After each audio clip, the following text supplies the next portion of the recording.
Hi, this is Kira of the Eagle Institute with the next episode on how to use your breath to direct your life and your life force.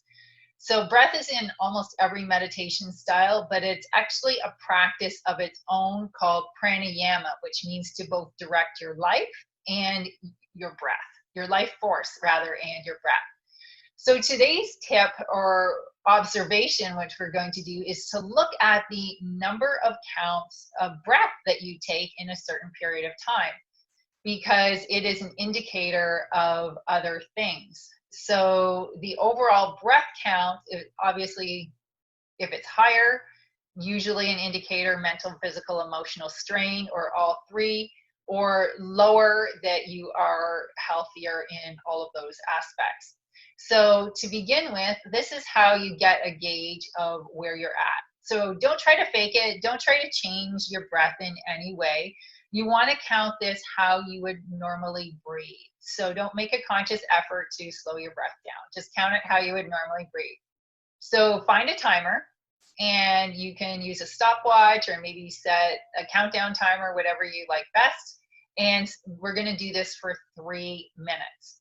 And count the total number of breaths that you have in 3 minutes. So an inhale and an exhale breath count as one breath. So inhale, exhale is 1. And then next one, inhale, exhale is 2. So put your timer on and count yourself for 3 minutes and get your count. So once you have that count, this is how you can look at it or evaluate it. So if you're between 0 and 18 counts in 3 minutes, that's an average of 6 breaths or less per minute, you're a yogi, you're doing pretty well.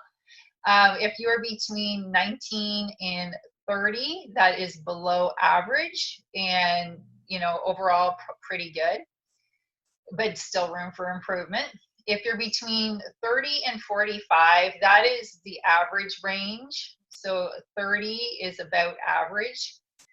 And you definitely have room for improvement. You can feel better mentally, physically, and emotionally, and probably also solve some problems in your life by doing techniques that you can learn how to change that count in specific ways.